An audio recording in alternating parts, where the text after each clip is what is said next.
کل زمانے پر مسلم بادشاہت آپ کی۔ ونستعينه ونستغفره ونؤمن به ونتوكل عليه ونعوذ بالله من شرور أنفسنا ومن سيئات أعمالنا من يهده الله فلا مضل له ومن يضلل فلا هادي له ونشهد أن لا إله إلا الله وحده لا شريك له ونشهد أن سيدنا وسندنا وحبيبنا وشفيعنا وإمامنا ومولانا محمدا عبده ورسوله صلى الله تبارك وتعالى عليه وعلى آله وأصحابه وأزواجه وذرياته وبارك وسلم تسليما كثيرا كثيرا. أما بعد فأعوذ بالله من الشيطان الرجيم. بسم الله الرحمن الرحيم. يا أيها الذين آمنوا اذكروا الله ذكرا كثيرا وسبحوه بكرة وأصيلا. هو الذي يصلي عليكم وملائكته ليخرجكم من الظلمات إلى النور وكان بالمؤمنين رحيما. تحيتهم يوم يلقونه سلام وأعد لهم أجرا كريما. يا أيها النبي إنا أرسلناك شاهدا ومبشرا ونذيرا وداعيا إلى الله بإذنه وسراجا منيرا.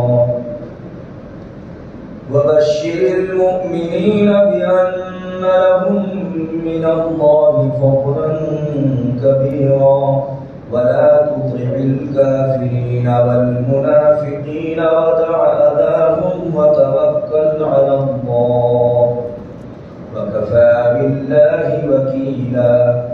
يا أيها الذين آمنوا إذا نكحتم المؤمنات ثم طلقتموهن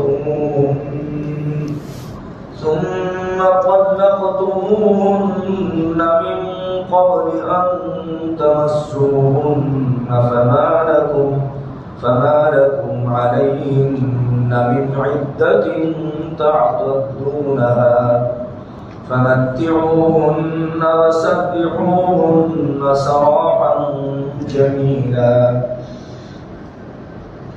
يا أيها النبي إنا أحللنا لك أزواجك اللاتي آتيت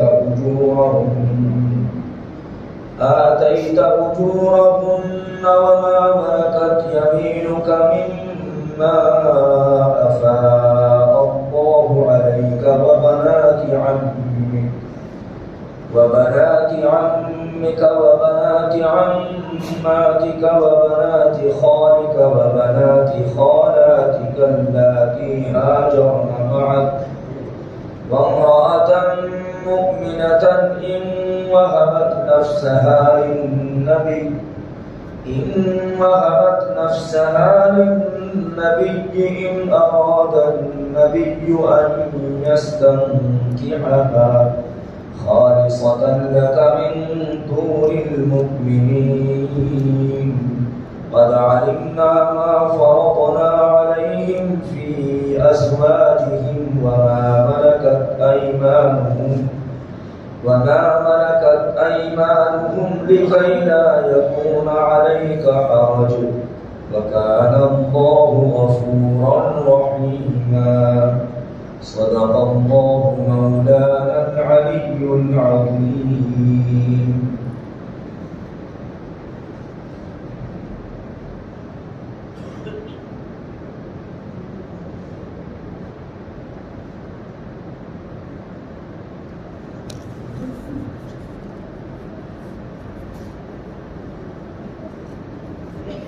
ان آیتوں میں جو ابھی آپ حضرات کے سامنے پڑھی ہوئی ہیں مختلف احکام اور ہدایتیں حضور اقدس صلی اللہ تعالی علیہ وسلم کی تعظیم اور 5 مخصوص احکام نبی کریم علیہ الصلوۃ والسلام کے ساتھ وہ دیے گئے بتائے گئے. پہلی آیت میں اللہ تبارک و تعالی نے مومنین کو مخاطب کر کے فرمایا کہ پیغمبر علیہ الصلوۃ والسلام اللہ کے رسول ہیں، تمام نبیوں میں سب سے آخری ہیں، آپ کے بعد کوئی نبی آنے والا نہیں، آپ پوری امت کے روحانی باپ ہیں اور ساری امت آپ کی روحانی اولاد ہے. یہ ایک امت کے اوپر بہت بڑی نعمت ہے کہ اللہ رب العزت والجلال نے آخری نبی ہمیں عطا فرمایا اور ان کی امت میں ہمیں شامل فرمایا. پیغمبر علیہ الصلوۃ والسلام کا ارشاد ہے انا آخر الانبیاء وانتم آخر الامم، میں سارے نبیوں میں آخری ہوں اور تم ساری امتوں میں آخری امت ہو. تو اللہ کے رسول صلی اللہ تعالی علیہ وسلم اس امت کے لیے بہت بڑی نعمت ہے. ہمارے لیے ہمارے اوپر اللہ کا یہ بہت بڑا احسان ہے کہ رسول عطا فرمایا اور آخری رسول عطا فرمایا اور ہمیں آپ کی امت میں شامل فرمایا اور ایمان کی توفیق دی. اس لیے اللہ تبارک و تعالی نے اس نعمت کے شکرانے میں ارشاد فرمایا یا ایھا الذین آمنوا اذکروا اللہ ذکرا کثیرا. بطور شکر کے اللہ نے حکم فرمایا کہ دیکھو اس نعمت کا شکرانہ یہ ہے، اس احسان کی قدردانی یہ ہے کہ تم اللہ کا خوب ذکر کرو، اللہ کو خوب یاد کرو. کہ اللہ تبارک و تعالی نے ایسا رسول عطا فرمایا. تو اس لیے پہلی آیت میں اللہ کا خوب ذکر کرنے کی تاکید فرمائی اور حکم فرمایا، اس لیے کہ اللہ کی یہ بہت بڑی نعمت ہے اور بہت بڑا انعام اور احسان ہے کہ اس نے ایسا نبی، آخری نبی اور ایسا شفیق نبی ہم سب کو عطا فرمایا ہے. اس لیے فرمایا اے ایمان والو اللہ کو خوب یاد کرو. قرآن کریم میں یا احادیث شریفہ میں جو احکام دیے گئے ان کی ایک لمٹ ہے، ایک تعداد ہے. نماز پڑھو اتنی رکعتیں ہیں، روزہ رکھو اتنے دنوں کے روزے فرض ہیں، حج کرنا ہے تو وہ زندگی میں ایک مرتبہ حج فرض ہے. اسی طرح سے زکوٰۃ کی بھی ایک مقدار ہے، 40واں حصہ دینا ہے. لیکن ذکر کی کوئی تعداد اللہ تبارک و تعالی نے مقرر نہیں فرمائی. حضرت عائشہ رضی اللہ تعالی عنہ نبی کریم علیہ الصلوۃ والسلام کے بارے میں ارشاد فرماتی ہیں کان یذکر اللہ تعالی علی کل احیانہ.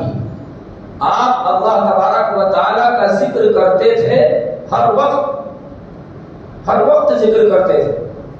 اسی لیے اللہ تبارک و تعالی نے مخصوص اوقات میں یا مخصوص تعداد کے اعتبار سے ذکر اللہ کا حکم نہیں دیا، اس لیے کہ بقیہ جتنی بھی چیزیں ہیں ان میں سے اکثر بلکہ سبھی تقریباً ایسی ہیں کہ جن میں پاکی کی ضرورت پڑتی ہے، لیکن ذکر اللہ کے لیے کسی پاکی کی ضرورت نہیں.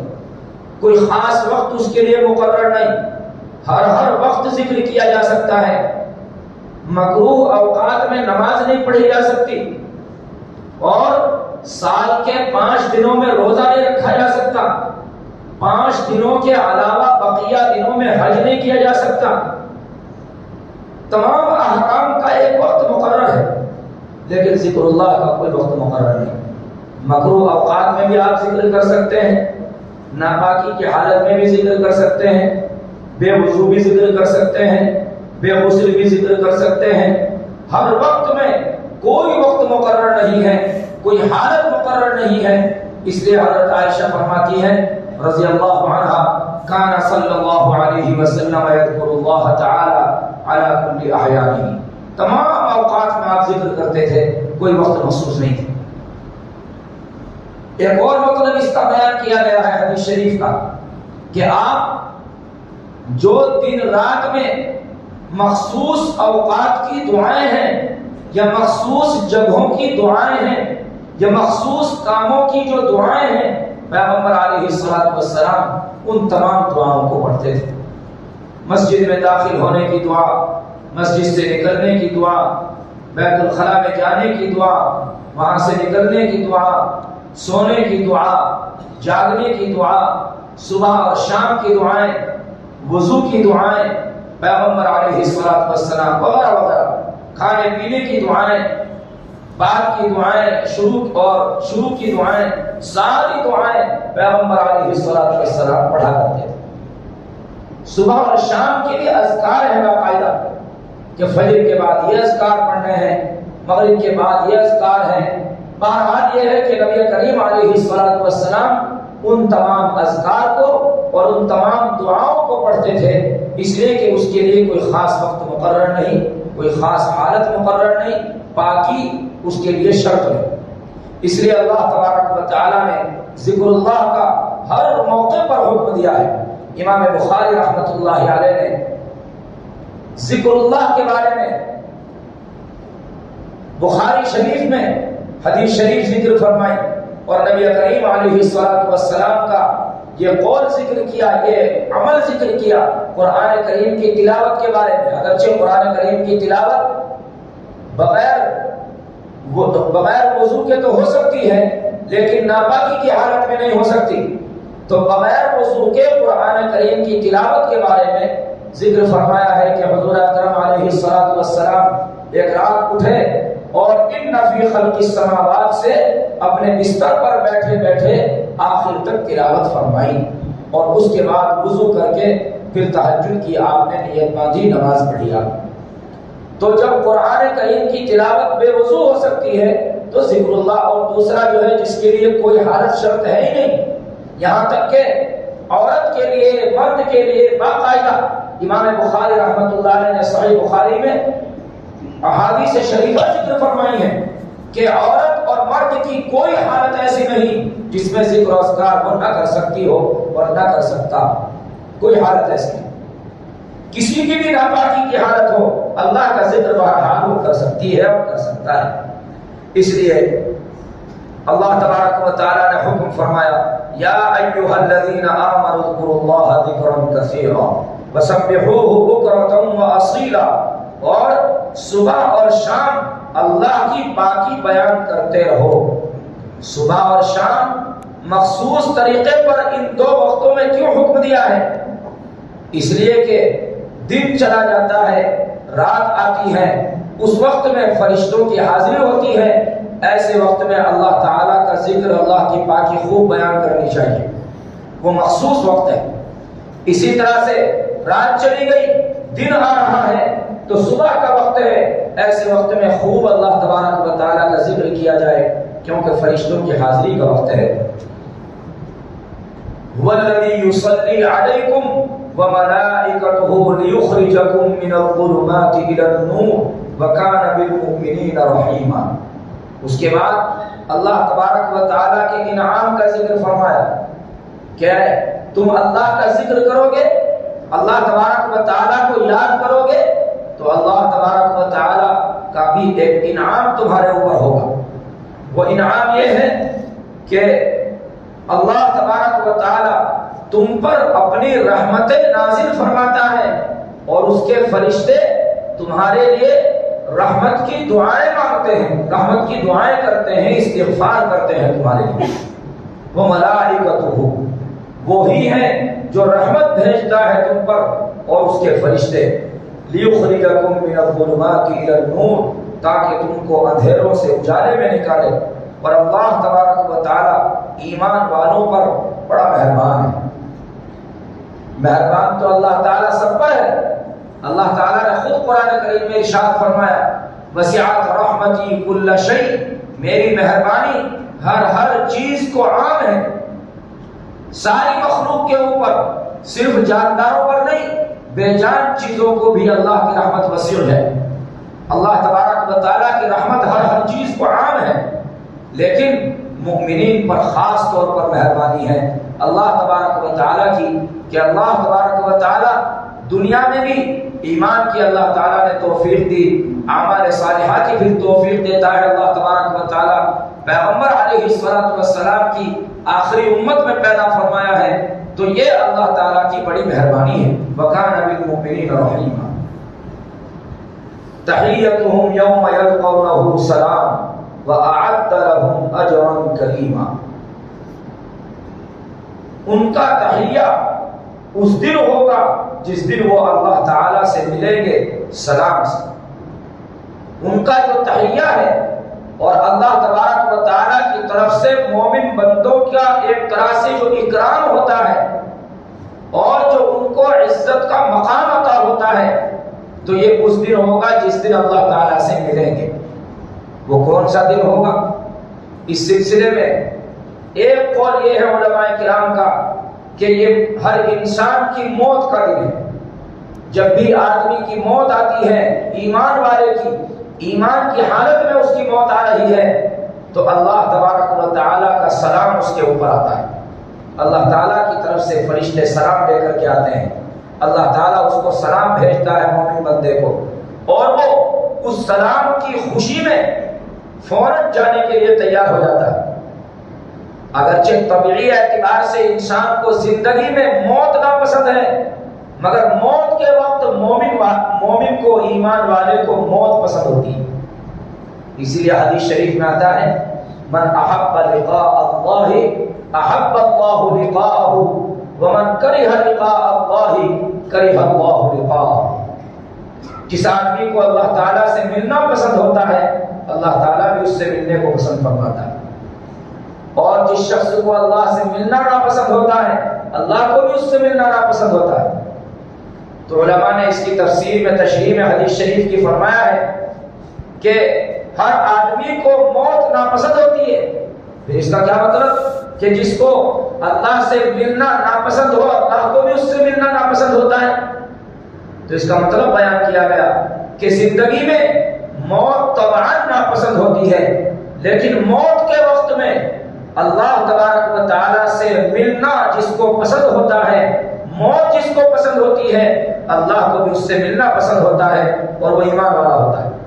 ایمان والے کو موت کے وقت میں موت پسند ہو جاتی ہے، اللہ تبارک و تعالیٰ اس کے دل میں موت کی محبت ڈال دیتا ہے، اور وہ موت کو پسند کرتا ہے کہ موت آ جائے جلدی سے اور میں اپنے اللہ سے ملاقات کروں۔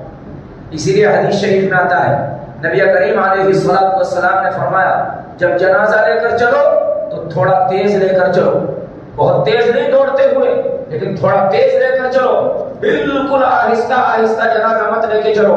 فرمایا اگر وہ اچھا جنازہ ہے، مومن ہے، ایمان والا ہے، تو وہ کہتا ہے کہ مجھے میرے مقام پر جلدی پہنچاؤ، اور اگر وہ برا جنازہ ہے تو پھر اپنے کندھوں پر برا جنازہ کیوں لاد رکھا ہے، جلدی سے اتارو، اس لیے تھوڑا تیز لے کے چلو۔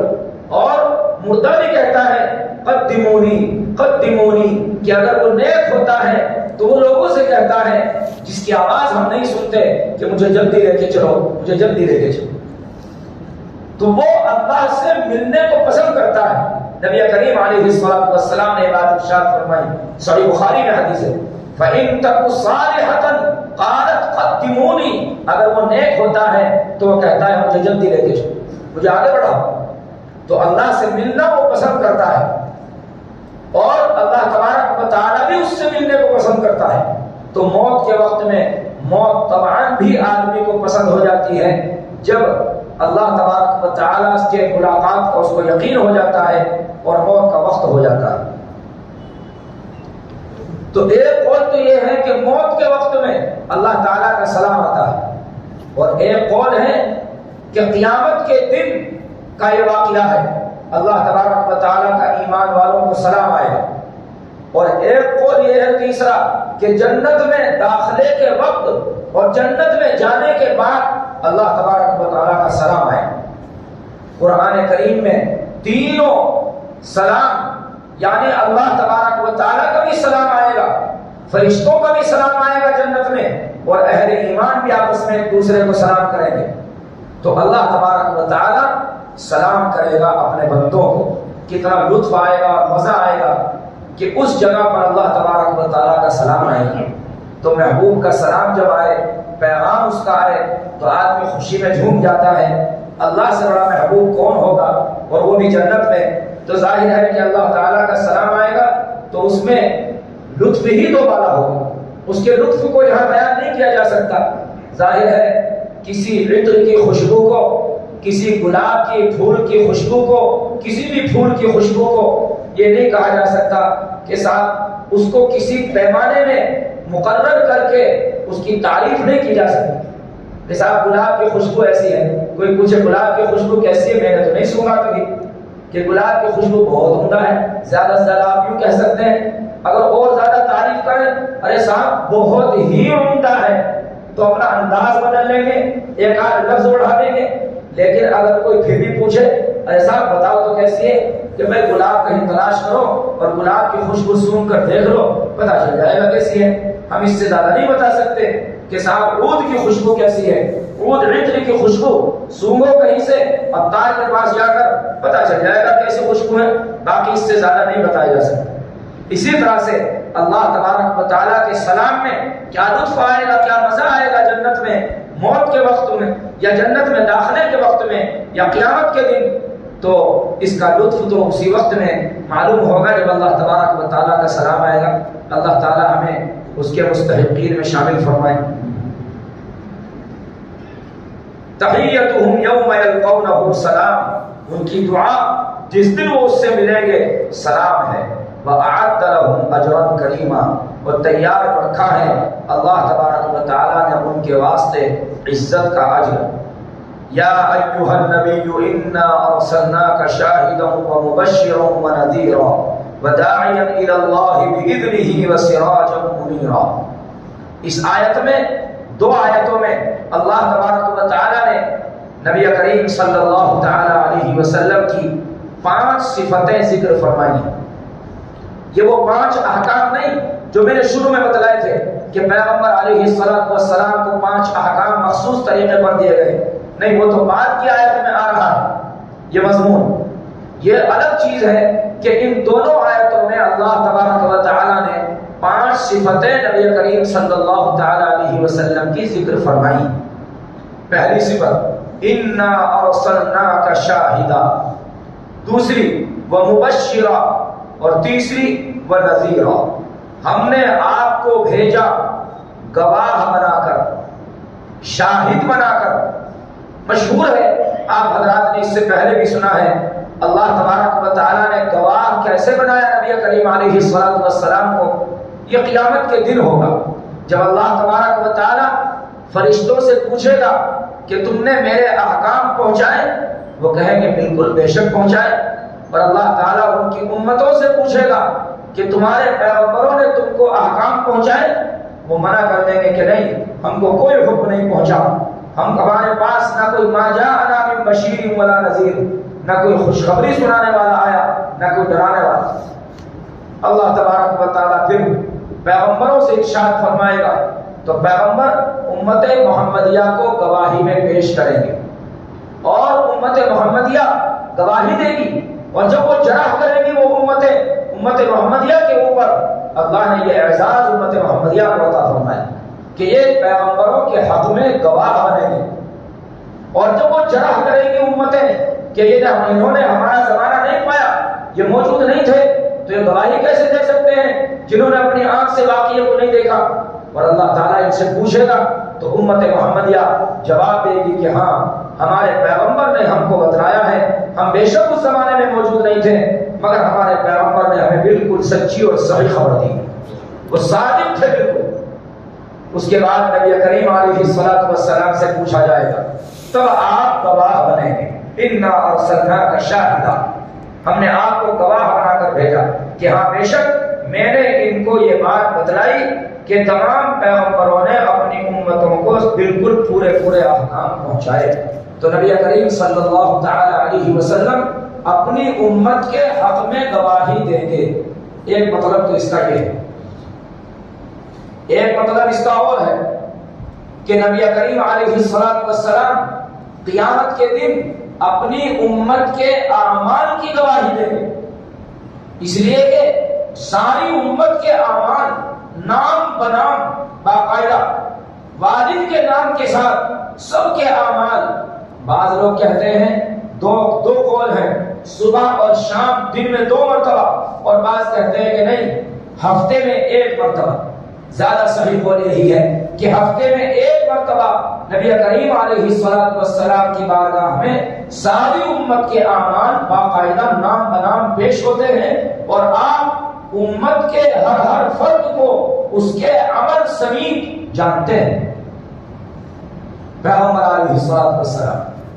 اس لیے بہت زیادہ، ایک تو ہمارے اعمال پیر اور جمعرات کو 2 دن اللہ تبارک و تعالیٰ کی بارگاہ میں پیش ہوتے ہیں، اور نبی کریم علیہ الصلوۃ والسلام اسی وجہ سے 2 دنوں میں روزہ رکھتے تھے اور روزہ رکھنے کو پسند فرماتے تھے تاکہ میرا عمل اللہ کی بارگاہ میں اس حال میں پیش ہو کہ میں روزے دار ہوں۔ اسی لیے پیر اور جمعرات کو روزہ رکھنا مسنون ہے، نفلی روزہ ہے۔ لیکن اس کے علاوہ اللہ کے سامنے پیش ہونے کے علاوہ ہفتے میں 1 مرتبہ ساری امت کے اعمال نام بنام آقا علیہ الصلوۃ والسلام کے دربار میں اور آپ کی بارگاہ عالیہ میں بھی پیش ہوتے ہیں، اور آپ امت کے ہر فرد کو اس کے نام کے ساتھ اس کے اعمال سمیت جانتے ہیں۔ تو جب ہمارے اعمال گنہگاروں کے پیش ہوتے ہوں گے تو آپ کو یقیناً تکلیف ہوتی ہو۔ جب ہم اللہ کی نافرمانی کرتے ہیں، اللہ تبارک و تعالیٰ کے ساتھ گستاخی سے پیش آتے ہیں اور گناہ کرتے ہیں، رات دن ہمارا کام یہی ہے گناہ کرنا، تو ظاہر ہے کہ پیغمبر علیہ الصلوۃ والسلام کو اس سے تکلیف ہوتی ہو۔ اسی لیے مشہور واقعہ ہے کہ ایک شخص فارسی زبان کا واقعہ، فارسی کسی ایسی جگہ کا واقعہ ہے جہاں فارسی زبان بولی جاتی ہے، تو وہ بیٹھے ہوئے حجام کی دکان پر داڑھی کٹا رہے تھے۔ ایک شخص آ گئے اور انہوں نے کہا، آغا ریشمی تراشی دی، جناب داڑھی چھلواتے ہو؟ تو اس نے کہا بلے ریشمی تراشی دم بلے دل کسے نمی خراشی دم، ہاں میں داڑھی چھلواتا ہوں، کسی کے دل کو زخمی نہیں کرتا۔ تو اس شخص نے فوراً کہا بلے دل رسول اللہ صلی اللہ علیہ وسلم کی خراشی دی، ہاں اللہ کے رسول صلی اللہ علیہ وسلم کے دل کو تم زخمی کر رہے ہو، کسی اور کے دل کو تو نہیں زخمی کر رہے ہو مگر اللہ کے رسول صلی اللہ علیہ وسلم کے دل کو زخمی کر رہے ہو۔ اس نے فارسی میں ایک شعر پڑھا جس کا مطلب یہ ہے کہ اس سے پہلے میں غافل تھا، آج آپ نے میری آنکھ کھول دی اور مجھے متنبہ کر دیا، واقعتاً میرے عمل سے اللہ کے رسول صلی اللہ تعالی علیہ وسلم کا دل زخمی ہوتا ہے۔ آج کے بعد میں توبہ کرتا ہوں کہ کبھی میں یہ عمل نہیں کروں گا، اللہ کے رسول صلی اللہ علیہ وسلم کے دل کو زخمی نہیں کروں گا۔ یہ صرف ایک ہی عمل کا مسئلہ نہیں ہے، ہر عمل کا معاملہ یہی ہے۔ اس لیے اللہ سے ڈر کر اور یہ سوچ کر کہ ہمارے گنہگار امتیوں کے اعمال بارگاہ عالیہ میں پیش ہوتے ہیں، گناہوں سے بچنے کی پوری کوشش کرنی چاہیے۔ اللہ مجھے بھی توفیق دے اور آپ حضرات کو بھی توفیق دے۔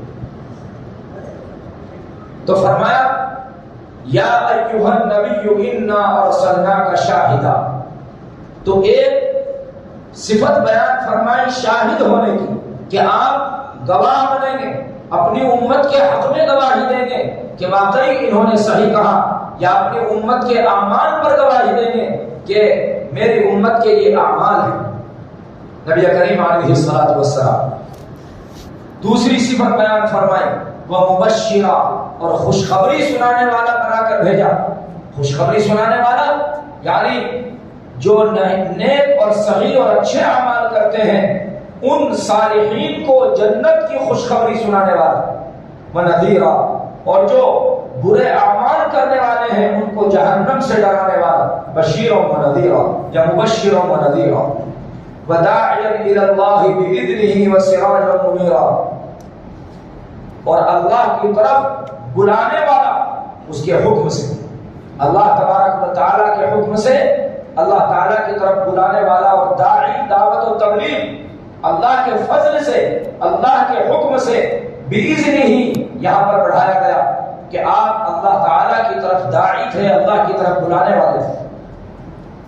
علماء نے فرمایا باذنہ ہی بڑھانے کی وجہ یہ ہے کہ دعوت و تبلیغ میں مشقت بہت ہوتی ہے، تکلیفیں پیش آتی ہیں، اسی لیے حضرت لقمان حکیم نے اپنے بیٹے کو جو نصیحتیں فرمائیں، اور اللہ تبارک و تعالیٰ نے قرآن کریم کے 21ویں پارے میں ان نصیحتوں کو نقل فرمایا ہے، تو اس میں ایک نصیحت یہ بھی ہے، یا بنی اقیم الصلاۃ، اے میرے بیٹے نماز قائم کرتے رہنا، وامر بالمعروف وانہی عن المنکر، اور بھلائی کا حکم کرتے رہنا اور برائی سے روکتے رہنا، واصبر علی ما اصابک، اور جو مصیبت تمہیں پہنچے اس پر صبر کرتے رہنا۔ تو علماء نے فرمایا کہ اس کا یہاں کیا جوڑ، اس کا جوڑ یہ ہے کہ امر بالمعروف اور نہی عن المنکر میں پریشانیاں اور مشقتیں پیش آتی ہیں۔ امر بالمعروف میں مشقتیں کم پیش آتی ہیں، نہی عن المنکر میں زیادہ پیش آتی ہیں۔ جب آدمی گناہوں سے روکتا ہے لوگ مخالف بن جاتے ہیں، لوگ جو ہیں اس کو برا بھلا کہتے ہیں۔ جب آدمی نہی عن المنکر کرتا ہے، برائیوں سے روکتا ہے، گالیاں ملتی ہیں، تکلیفیں پہنچاتے ہیں لوگ، اسی لیے فرمایا واصبر علی ما اصابک۔ اگر نہی عن المنکر میں یا امر بالمعروف میں لوگوں کی طرف سے تمہیں تکلیف پیش آئے اور مصیبتوں کا دقتوں کا سامنا کرنا پڑے تو اس کے اوپر صبر کرنا، واصبر علی ما اصابک ان ذلک من عزم الامور، یہ بڑے ہمت کے کاموں میں سے ہے، بڑا ہمت کا کام ہے کہ آدمی بھلائی کا حکم کرے اور برائی سے روکے، اور جو تکالیف اس کے اوپر پیش آئیں اس کے اوپر صبر کرے۔ پیغمبروں کی شان یہی ہے، جتنے بھی پیغمبر آئے سب کو تکالیف کا سامنا کرنا پڑا، اور زبردست تکالیف کا سامنا کرنا پڑا ہے۔ نبی کریم علیہ الصلوۃ والسلام کو سب سے زیادہ کتنے پیغمبر، حضرت یحییٰ علیہ الصلوۃ والسلام، حضرت زکریا علیہ الصلوۃ والسلام، ان میں سے ان کو قتل کیا گیا باقاعدہ، اور حضرت زکریا علیہ الصلوۃ والسلام کو تو آرے سے چیر دیا گیا، دو ٹکڑے کر دیے، باقاعدہ سر پر آرا رکھ کر چلا دیا گیا اور دو ٹکڑے کر دیے۔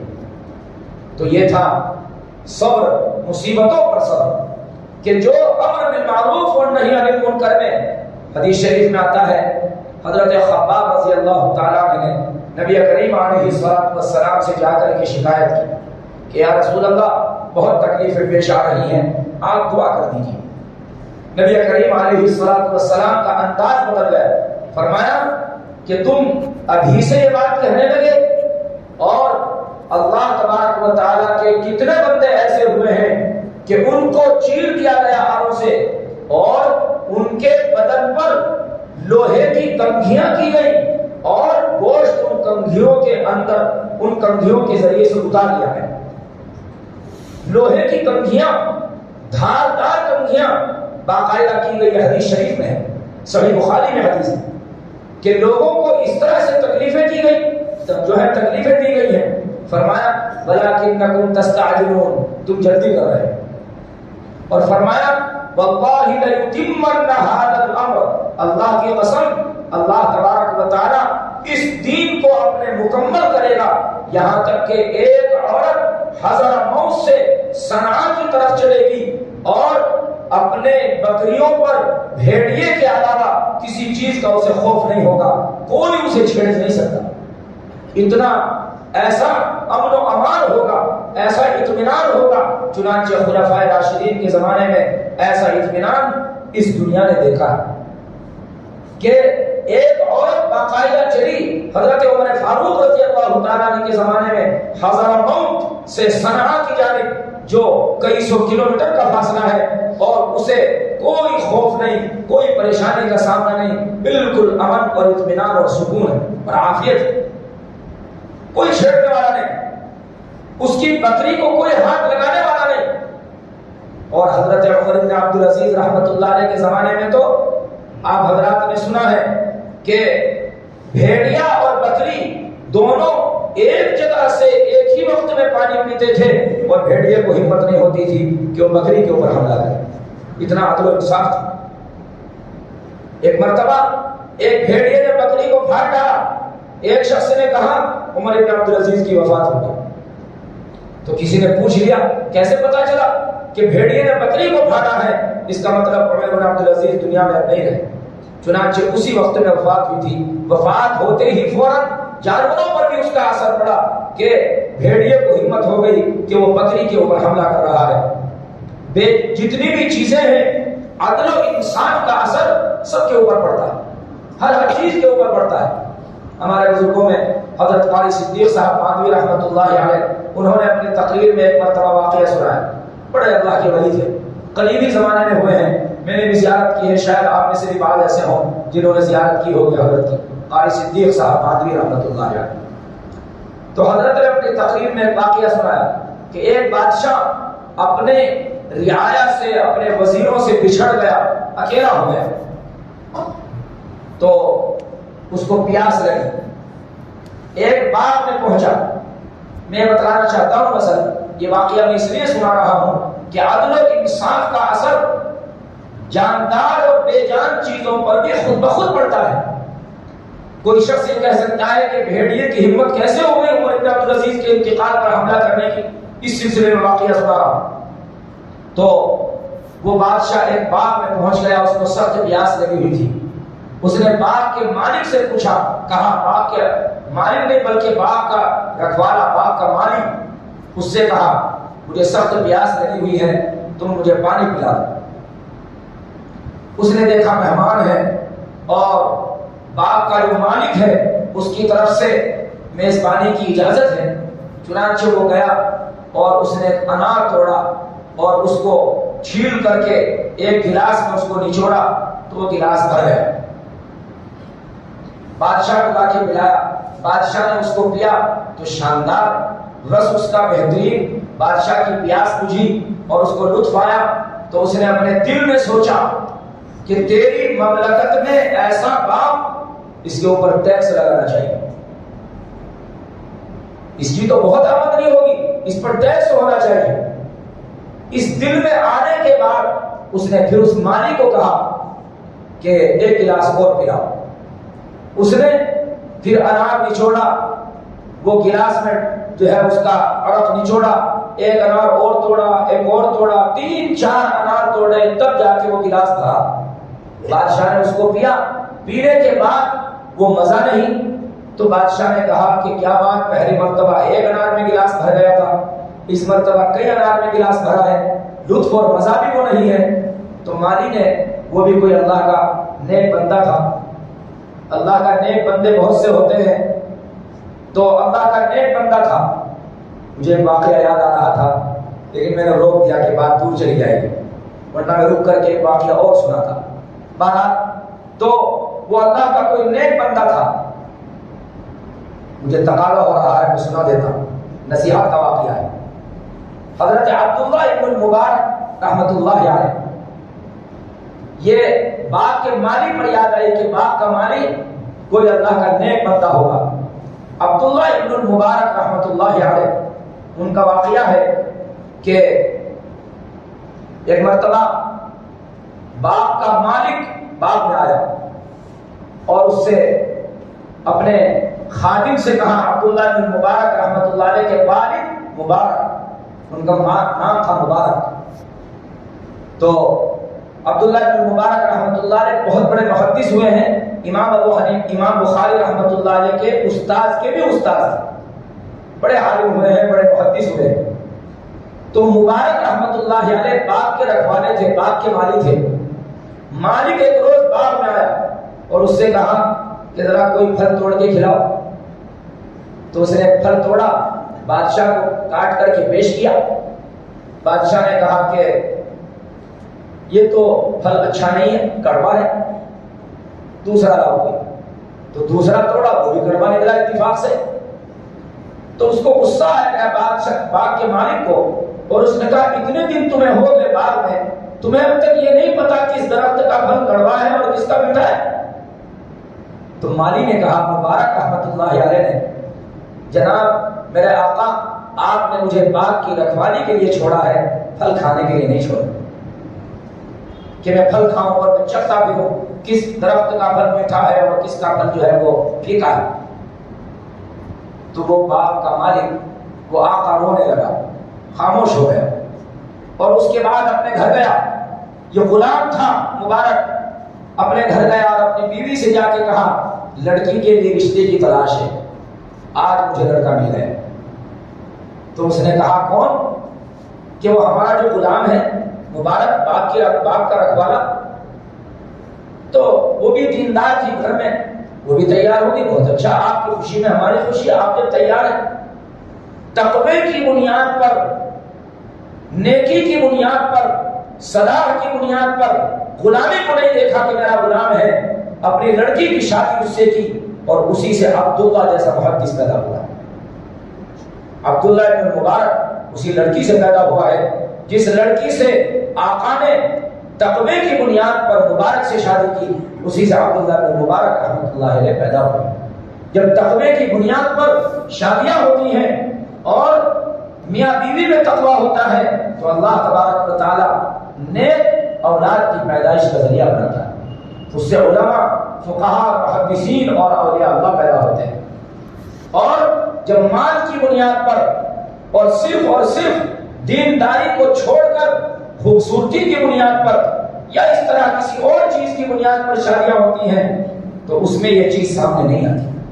تقوی کی بنیاد پر جب نکاح ہوتے ہیں تب یہ چیز سامنے آتی ہے.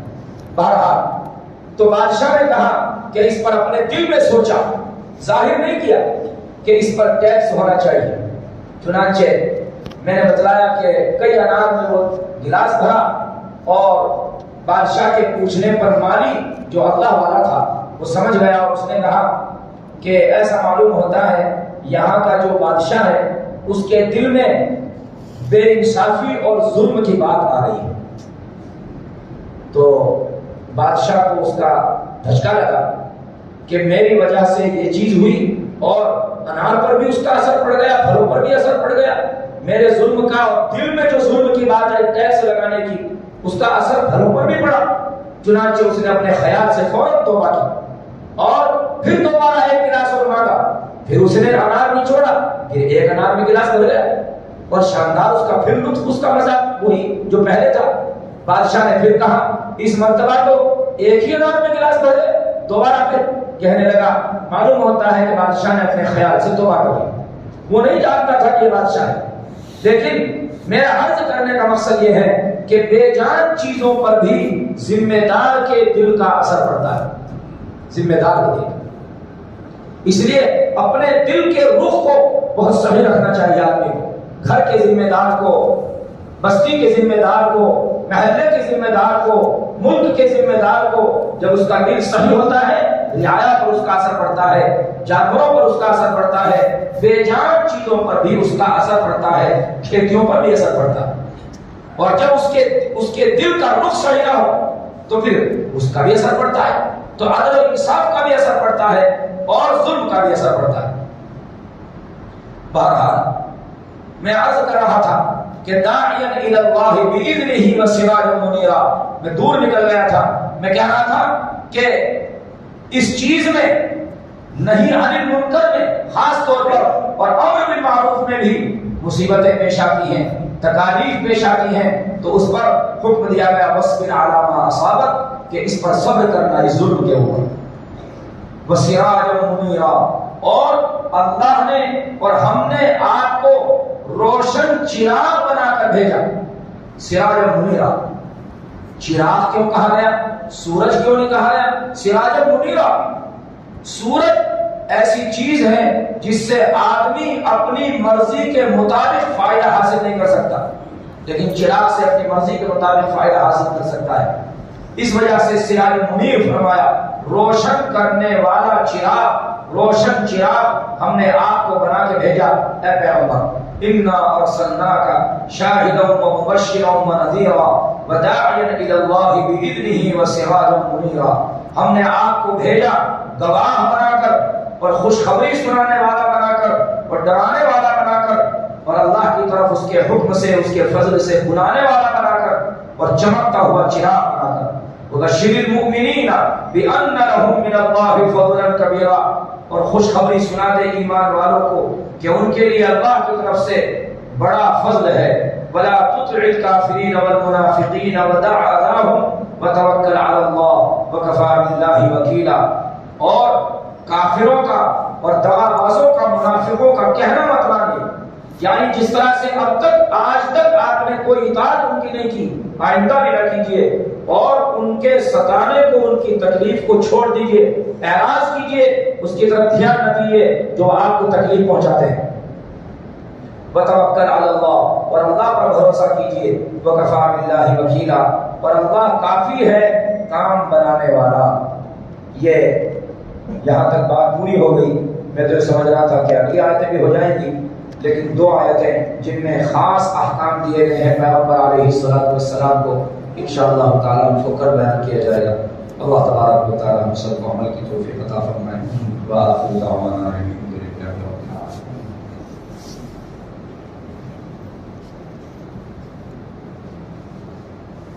الحمد للہ رب العالمین۔ اللهم لك الحمد كما ينبغي لجلال وجهك وعظيم سلطانك، اللهم لا نحصي ثناء عليك أنت كما أثنيت على نفسك، ولله الحمد رب السماوات ورب الأرض رب العالمين، وله الكبرياء في السماوات والأرض وهو العزيز الحكيم۔ اللهم صل على سيدنا محمد وعلى آل سيدنا محمد وبارك وسلم۔ اللهم صل على محمد وعلى آل محمد كما صليت على إبراهيم وعلى آل إبراهيم إنك حميد مجيد۔ اللهم بارك على محمد وعلى آل محمد كما باركت على إبراهيم وعلى آل إبراهيم إنك حميد مجيد۔ جزا الله عنا محمدا صلى الله عليه وسلم ما هو أهله۔ اللهم رب محمد صل على محمد واجز محمدا صلى الله عليه وسلم ما هو أهله۔ ربنا آتنا في الدنيا حسنة وفي الآخرة حسنة وقنا عذاب النار، وقنا عذاب القبر، وقنا عذاب الحشر، وقنا عذاب الدين، وقنا عذاب جهنم، وقنا عذاب الدنيا والآخرة۔ ربنا لا تزغ قلوبنا بعد إذ هديتنا وهب لنا من لدنك رحمة إنك أنت الوهاب، إنك أنت الوهاب۔ اللهم إنا نسألك الهدى والتقى والعفاف والغنى، اللهم استر عوراتنا وآمن روعاتنا، اللهم إنا نعوذ بك من فتنة المسيح الدجال ومن فتنة المحيا والممات۔ اللهم إنا نسألك علما نافعا ورزقا حلالا طيبا واسعا وعملا صالحا مقبولا وشفاء من كل داء، وشفاء من كل داء، وشفاء من كل داء۔ اللهم إنا نسألك أن تجعل القرآن العظيم ربيع قلوبنا وجلاء أحزاننا وذهاب همومنا۔ اے اللہ ہم سب کے گناہوں کو معاف فرما، خطا قصوروں سے درگزر فرما۔ الہ العالمین، ہم آپ کے نافرمان بندے ہیں، ناشکرے ہیں، گنہگار ہیں۔ اے اللہ جیسے بھی کچھ ہیں آپ کے بندے ہی، اے اللہ ہم سب کو معاف فرما۔ الہ العالمین، آپ نے کتنا بڑا احسان فرمایا، آخری نبی ہمیں عطا فرمایا، ہمیں آپ کی امت میں پیدا فرمایا، آپ نے ایمان کی توفیق عطا فرمائی۔ اے اللہ کتنی نعمتیں آپ کی رات دن ہمارے اوپر برستی رہتی ہیں۔ اے اللہ آپ منعم ہیں، محسن ہیں۔ اے اللہ رات دن آپ کے احسانات اور انعامات بارش کی طرح ہمارے اوپر برستے رہتے ہیں، مگر ہمیں اللہ آپ کے نافرمان بندے ہیں، ناشکرے ہیں۔ اے اللہ ہمیں معاف فرما دے، اے اللہ ہمیں معاف فرما دے۔ اے اللہ ہمیں اپنے جرموں کا اقرار ہے، اپنے گناہوں کا اقرار ہے، ہم اقراری مجرم ہیں، ہمیں اپنی غلطیوں کا اقرار ہے۔ ہمیں اقرار ہے کہ ہم آپ کے نافرمان بندے ہیں، ہمیں اقرار ہے کہ ہم آپ کے ناپاک بندے ہیں، ہمیں اقرار ہے کہ ہم آپ کے گنہگار بندے ہیں۔